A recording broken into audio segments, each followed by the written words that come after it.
Greetings 12th class political science students, welcome back to our channel. Today we are going to do fourth part of the fifth chapter of our book, right? And in last class we have discussed basically the structure of our country. We have understood that how the leadership of Congress was changing. Along with that we have also studied what were the changes, and we have discussed the concept of non-congressism as well after fourth general election of our country. Right, so this part was left yesterday, election in our Rajasthan village. अब यहाँ पे basically आपको क्या देखने को मिलेगा? Because of politics will draw boundaries between the family members. That you will see in the form of example of the village of Rajasthan. So what was the story here? Let us discuss it. This is a story about 1967 assembly elections. ये जो story है आपकी कब की है? 1967 के जो elections हो रहे थे, असेंबली के इलेक्शंस, मतलब जो स्टेट के हो रहे हैं. In the Chomu constituency the main parties in the फ्रे वर कांग्रेस एंड द स्वतंत्र पार्टी. जिन दो पार्टीज के बीच में टफ कंपटीशन चल रहा था या फिर जो लीड कर रही थी कहीं ना कहीं कि ये जीतेगी या वो जीतेगी, तो दो पार्टी थी, देवर कांग्रेस और स्वतंत्र party. But village Devisar had its own local political dynamics and it got mixed up with the competition between the two parties. लेकिन गांव में क्या था? विलेज देविसार एक विलेज था जिसके कुछ अपने ही लोकल पॉलिटिकल डायनामिक्स थे. मतलब क्यों? क्योंकि अब आप लोगों ने भी देखा होगा, आप लोगों ने भी क्या देखा होगा? आप लोगों ने ये देखा होगा कि कुछ पीपल होते हैं जिनका गांव की पॉलिटिक्स में ना कुछ ज्यादा ही रोल होता है. Whether they are not directly involve but even then they are having greater impact over the complete village. तो ऐसा ही सिस्टम कहाँ पे था? विलेज देविसार में था, क्योंकि उसके अपनी अलग से डायनेमिक्स चलते थे. और वो क्या हो गया? It got mixed up with the competition between the two parties. और वो क्या कनेक्ट हो गया? कंपटीशन में इन्वॉल्व हो गया इन दोनों पार्टीज के बीच में, कांग्रेस और स्वतंत्र पार्टी के बीच में. So Sher Singh traditionally dominated village politics but gradually his nephew Bhim Singh was emerging as the more popular leader and rival. अब देखो कैसे पॉलिटिक्स चेंज करेगी डायमेंशंस को. एक पर्सन थे शेर सिंह जो बड़े ट्रेडिशनली क्या थे? डोमिनेट करते आ रहे थे, मतलब विलेज में उनकी बहुत ज्यादा रिस्पेक्ट थी, कहीं ना कहीं पॉलिटिकल डिसीजंस को इन्फ्लुएंस कर रहे थे. राइट, तो अब वो क्या करते आ रहे थे? अब वो डोमिनेट कर रहे थे. बट फिर क्या हुआ? बट कुछ टाइम के बाद उन्हीं के नेफ्यू भीम सिंह वो क्या हुए? अमर्ज हुए एक बहुत बड़े पॉपुलर लीडर के फॉर्म में. और राइवल एक टाइप से जो प्रतिद्वंद्वी होता है, जो आपके सामने फाइट कर रहा है, उसकी फॉर्म में. So though both were Rajputs, दोनों राजपूत से, Bhim Singh cultivated the support of many non-Rajput. अब देखो भीम सिंह कौन था? जो नेफ्यू था, है ना? तो ये भीम सिंह क्या था? ये Bhim Singh he was having the support of many non-Rajputs also in the village by attending of their requirements after becoming the panchayat प्रधान. क्यों था उसके पास सपोर्ट भीम सिंह के पास? क्योंकि उसने लोगों की रिक्वायरमेंट्स का, नीड्स का ध्यान रखा था जब वो पंचायत का प्रधान बना. So he struck a new equation, the alliance of Rajputs and non-Rajputs. इसलिए अब देखो ऐसे पर्सन को जिसने सभी की डिमांड्स को फुलफिल किया है, तो every person will be supporting him. That is very obvious, है ना? The same thing was happening there also. कि कैसे? कि जो भीम सिंह था, he was having alliance of Rajputs and non-Rajputs both. He proved to be more adept in building alliances across the village by supporting candidates in other villages for the post of village pradhan. अब देखो क्या हुआ?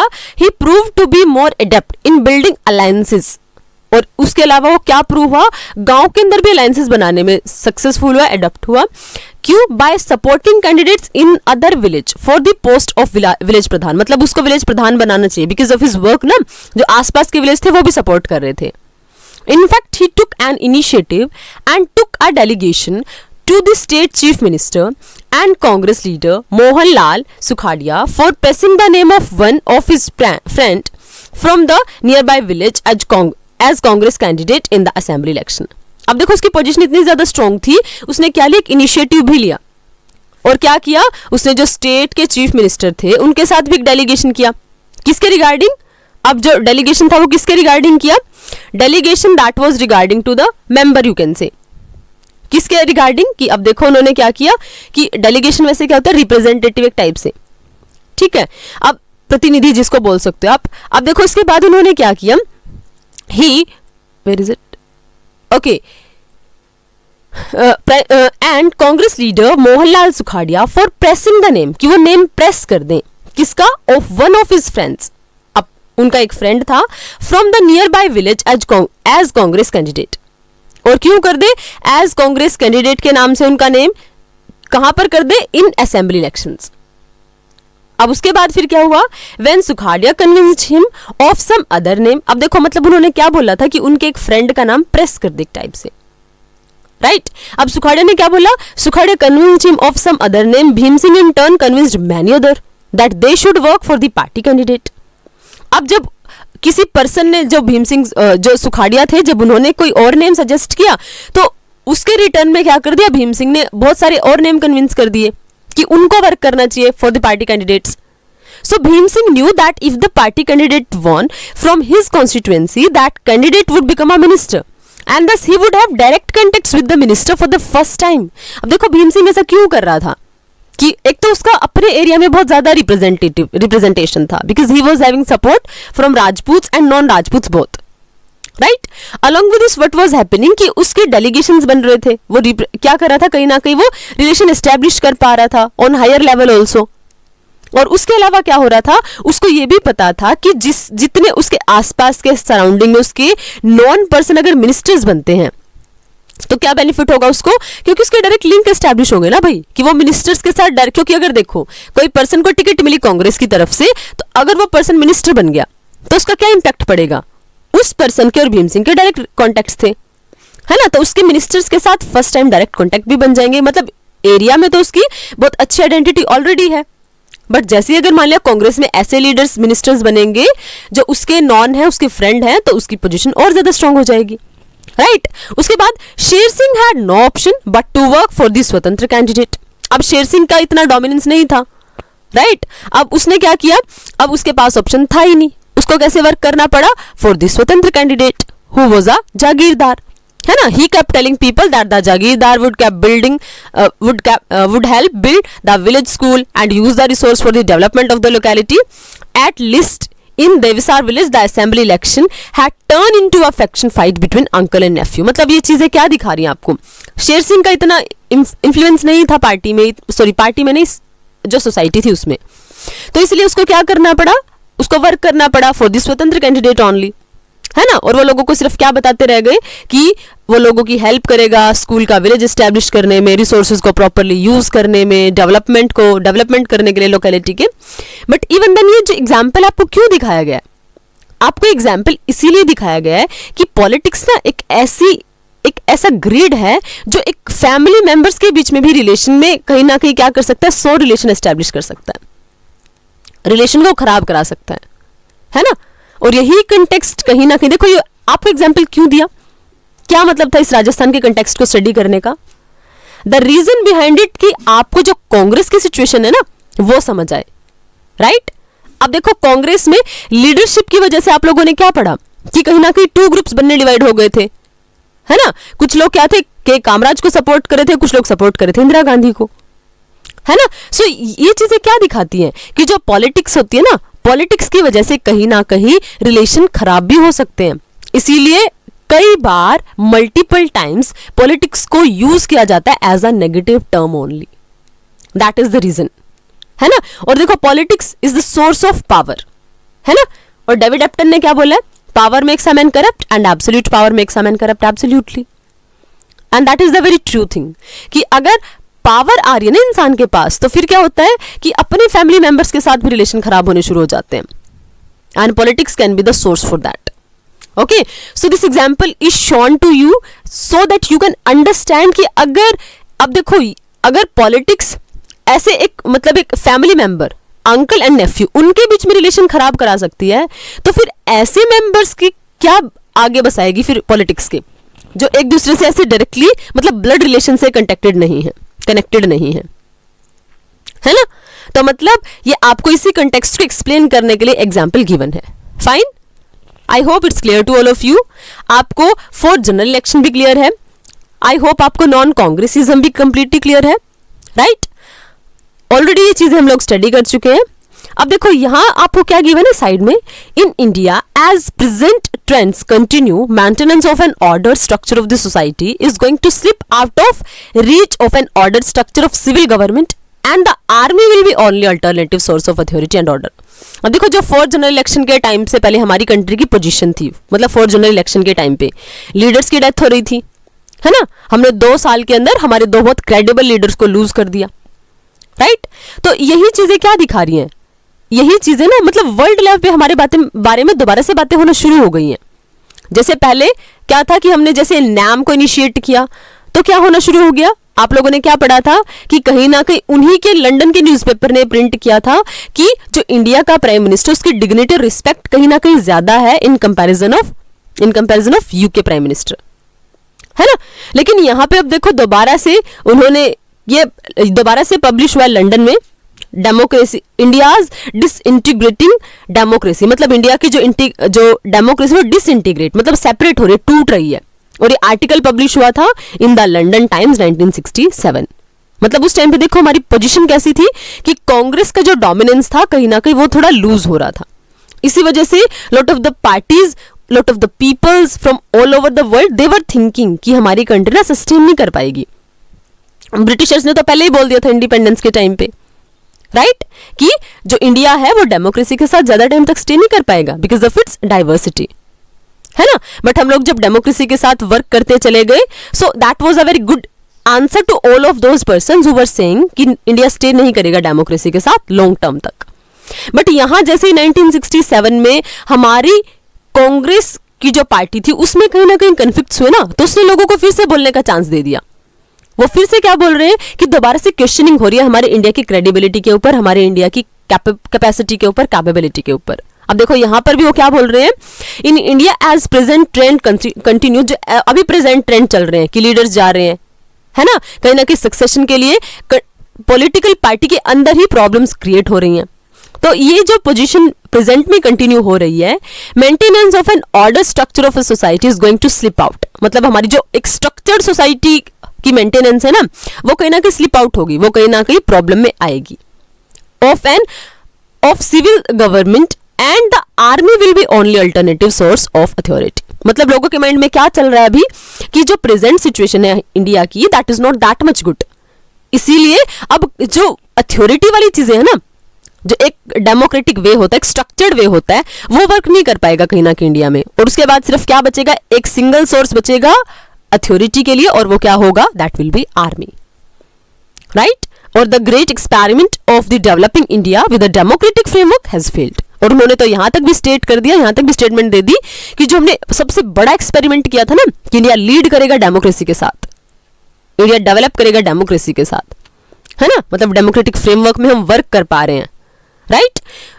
जो great experiment हमारा था वो fail हो गया। बट क्या वो एक्चुअल में फेल हुआ, एक्चुअल में क्या पोजीशन थी हमारी कंट्री की, ये अब हम रीड करेंगे। फाइन, अब यहां पे देखो आपको क्या गिवन है, यहां पे आपको गिवन है नटराजन अन्नादुरई। अब वो कौन थे, chief minister of Madras Tamil Nadu from 1967। और क्या थे, journalist, popular writer and orator. उसके अलावा initially associated with the justice party in Madras, starting में जस्टिस पार्टी मद्रास से बिलोंग करते थे, Madras province. Later join Dravida, आप लोगों ने डीएमके का नेम सुना होगा, DMK, AIADMK, all India Dravida Munnetra Kazhagam, है ना, सुना होगा आप लोगों ने नेम।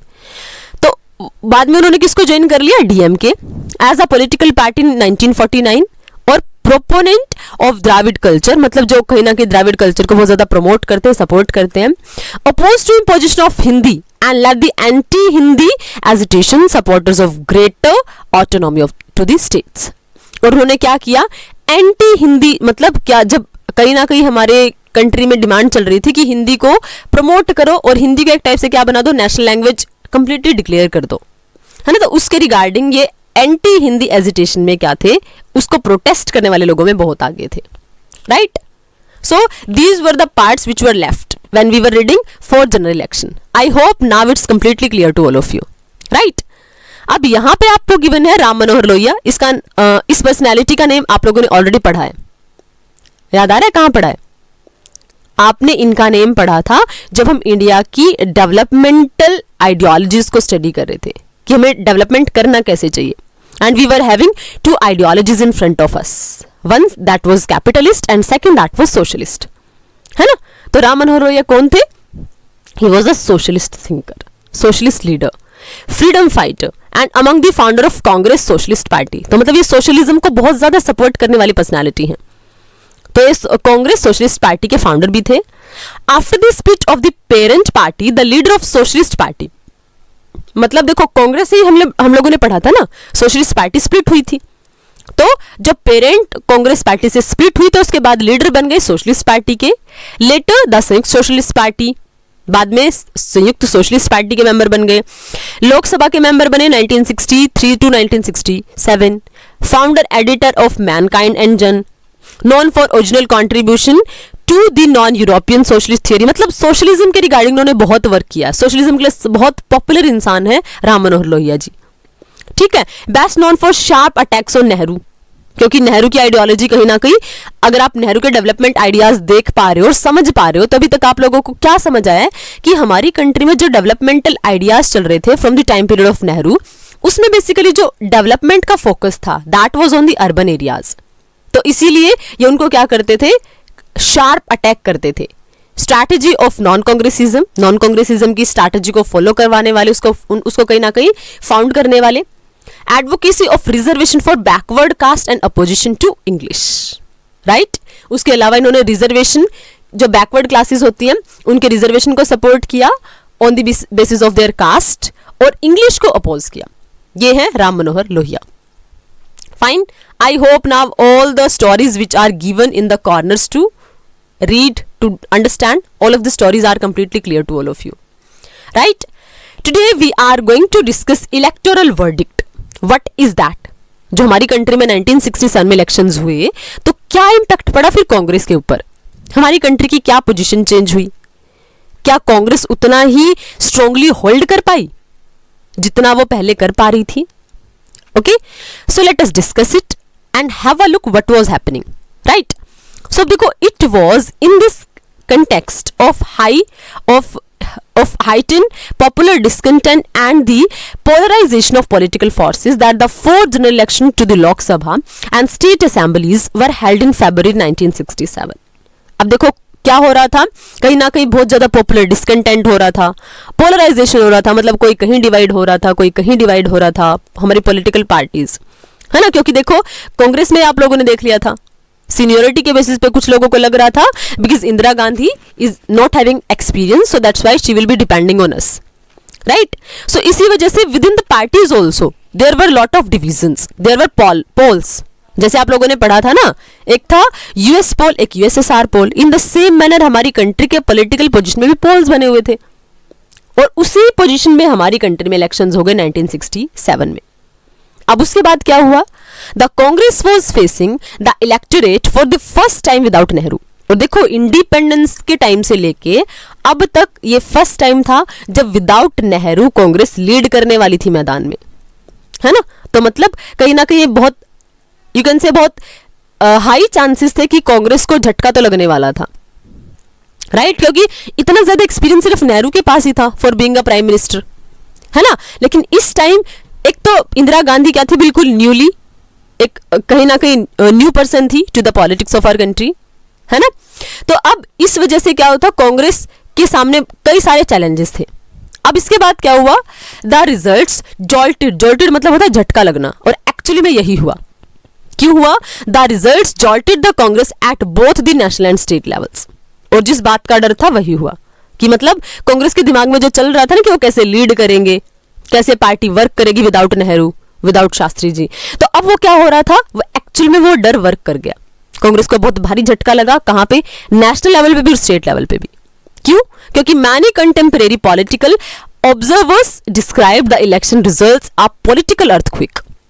और इतना बड़ा झटका कि बहुत सारे थिंकर्स ने, बहुत सारे लोगों ने जो उस टाइम पे पॉलिटिक्स पे लिखते थे, उन्होंने इस इलेक्शन को डिस्क्राइब किया एज अ पॉलिटिकल अर्थक्वेक. मतलब पूरी हमारी कंट्री हिल गई, हमारी राजनीति पूरी हिल गई है, earthquake. The Congress did manage to get a majority in the Lok Sabha. हालांकि देखो अब आप ये रीड करोगे कि मेजोरिटी तो मिल गई, है ना. मतलब Congress was able to get a majority का मतलब आधे से ज्यादा, राइट। बट क्या हुआ, but with its lowest tally of seats and share of votes in since 1952, majority तो मिल गई, लेकिन जो पॉपुलैरिटी थी ना कांग्रेस की, वो कहीं ना कहीं लूज हो गई। क्योंकि पहले आप लोगों ने क्या देखा कि बहुत भारी भरकम सीटों से कांग्रेस जीतती आ रही थी टिल नाउ, है ना। लेकिन यहां आने के बाद क्या हुआ, यहां आने के बाद ये तो था, मतलब इज्जत तो बच गई एक टाइप से, because they were able to get majority, है ना। बट इवन देन क्या हुआ, अब तक जितने भी इलेक्शंस हुए 1952 से लेके, ये विनिंग में कांग्रेस की सबसे लोवेस्ट सीट थी। मतलब इतनी कम सीट्स कांग्रेस ने कभी नहीं जीती, ये सबसे कम वाली सीट्स थी। और क्या हुआ, half the ministers in Indira Gandhi cabinet were defeated, और आधे से ज्यादा मिनिस्टर तो हार गए। और क्या हुआ, the political stalwarts who lost in their constituencies included Kamaraj in Tamil Nadu, S K. Patil in Maharashtra, Atulya Ghosh in West Bengal and K B. Shah in Bihar. मतलब ऐसा नहीं हुआ कि सिर्फ छोटे मोटे लीडर्स हार गए, ऐसा नहीं कि जो न्यूली एंटर्ड पर्सन थे वो हार गए, बल्कि जो स्टालवर्ट्स थे, और स्टालवर्ट्स कौन होते हैं, जो बिल्कुल दिग्गज लोग होते हैं। दिग्गज मतलब जो बहुत इंपॉर्टेंट पर्सन होते हैं, है ना, जिनके शोल्डर्स पे कहीं ना कहीं पूरा लोड था कांग्रेस का, वो भी लोग हार गए इलेक्शंस में, जैसे कि के कामराज हो गए, है ना। तो मतलब ये कहीं ना कहीं एक्चुअल में बहुत बड़ा जोल्ट था for Congress, although it was able to manage majority, but कहीं ना कहीं वो जो मेजोरिटी थी ना, वो आने वाले टाइम का इंडिकेशन थी, है ना, कि अगर प्रॉपरली वर्क नहीं हुआ तो क्या होगा, अगर प्रॉपरली वर्क नहीं हुआ तो Congress will not be able to get even majority, right. अब देखो फिर इसके बाद, अब देखो ये आपको मैप गिवन है, जो येलो है वो क्या है, कांग्रेस गॉट मेजोरिटी 1967 असेंबली पोल। अब देखो यहां पर आपको साउथ इंडिया के कुछ पार्ट्स में, और यहां पर जम्मू कश्मीर, और यहां पर आसाम, और इन वाले पार्ट्स में आपको दिख रहा है ना। और रेड वाला कौन सा है, देखो रेड वाला। अब बहुत सारे पार्ट्स ऐसे होना शुरू हो गए रेड, जो कहीं ना कहीं जिसमें कांग्रेस थी ही नहीं, राइट। अब उसके बाद क्या हुआ, कांग्रेस, राजस्थान का क्या सीन था, Congress did not gate majority but formed government with the help of others. मतलब कांग्रेस को राजस्थान में भी मेजोरिटी नहीं मिल रही, और बल्कि हालांकि उसने क्या किया, दूसरी पार्टीज के साथ मिलकर गवर्नमेंट उसने हालांकि जरूर बना ली, राइट। तो मतलब अब कहीं ना कहीं क्या सीन दिख रहा है आपको, अब till in this particular map you are able to see कि अब कहीं ना कहीं जो कांग्रेस का डोमिनेंस था वो कहीं ना कहीं थोड़ा लो होता जा रहा था, राइट। अब देखो यहां पे आपको यही गिवन है, अब आपको देखो आपसे क्वेश्चन पूछा गया है, is non Congressism relevant today, क्या आज भी ये रेलिवेंट है, but it can applied against left front in today's West Bengal. मतलब देखो आज अगर आप देखते हो, क्या नॉन कांग्रेसिज्म का कंसेप्ट है ही नहीं, क्योंकि कांग्रेस तो 2014 के इलेक्शंस में तो इवन अपोजिशन में भी नहीं थी, है ना, जो एक्चुअल में जिसको आप अपोजिशन कंसीडर कर सको वो भी पार्टी नहीं थी, राइट। आज के टाइम पे नॉन बीजेपी का कुछ हो सकता है, नॉन कांग्रेसिज्म आज के टाइम पे कोई सीन नहीं है, राइट। अब देखो this illustration is not a map. अब देखो इस मैप को आप ये मत, हालांकि ये मैप आपको just to give you information, right. अब देखो इसके बाद इसको लेना नहीं आपका, authentic depiction of India's external boundary, मतलब बाउंड्री के रिगार्डिंग नहीं है, this is showing you the picture of our country of that particular elections, right. अब देखो इसके बाद फिर क्या हुआ, the dramatic nature of the political change would be more apparent to you at the state level. The Congress lost majority in many as 7 states. अब देखो अगर आप देख पा रहे हो तो रेड कलर बहुत ज्यादा पार्टी एक्सपेंड हो गया, है ना। एक ऐसी पार्टी जो इलेक्शंस हार ही नहीं रही थी, बहुत बड़े पार्ट पे मेजोरिटी गेन कर पा रही थी in each and every election, but वो क्या कर रही है, अब वो मेजोरिटी लूज कर रही है, नॉट। अब बहुत सारी 7 स्टेट्स में आप देख रहे हो, इन 2 other states defections prevented it from forming a government, और दूसरे कुछ और स्टेट्स थे जहां डिफेक्शन ने रोक दिया कांग्रेस को गवर्नमेंट बनाने से। मतलब लोगों को क्या लगा, जो टिकट तो कांग्रेस ने दे दी, जीत भी गए, लेकिन जीतने के बाद, क्योंकि देखो उस टाइम तक हमारी कंट्री में एंटी डिफेक्शन लॉ था ही नहीं, वो तो 1985 में जाके बना, है ना। तो उस टाइम पे तो कोई पाबंदी थी नहीं, people could change their parties easily. तो इसीलिए क्या हुआ, डिफेक्शन ने भी कांग्रेस की पोजीशन को कहीं ना कहीं खराब किया। अब क्या हुआ, देखो 7 स्टेट्स में तो लोगों ने चूज नहीं किया कांग्रेस को, और 2 स्टेट्स में क्या हुआ, डिफेक्शन की वजह से गवर्नमेंट नहीं बनी। अब क्या होगा, these 9 states where the Congress lost power were spread across the country. अब ये कौन कौन से 9 स्टेट्स थे, पंजाब, हरियाणा, उत्तर प्रदेश, मध्य प्रदेश, बिहार वेस्ट बंगाल, ओडिशा, मद्रास एंड केरला, ये स्टेट्स थे, जो 9 स्टेट्स थे जहां पर कांग्रेस की गवर्नमेंट नहीं बनी। अब क्या हुआ, इन मद्रास स्टेट, जिसको आज तमिलनाडु बोलते हो, वहां पे क्या हुआ, regional party the Dravida Munnetra Kazhagam, जो मैंने आपको बताया डीएमके और फिर बाद में एआईडीएमके बनेगी। अब क्या हुआ, came to power by securing a clear majority. अब देखो यहां से हमारी पॉलिटिक्स के डायमेंशंस चेंज हो रहे हैं।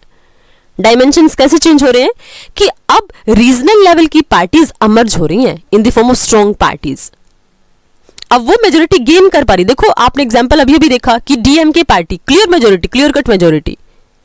उसके बाद the DMK won power after having led a massive anti-Hindi agitation by students against the center on the issue of imposition of Hindi as the official language।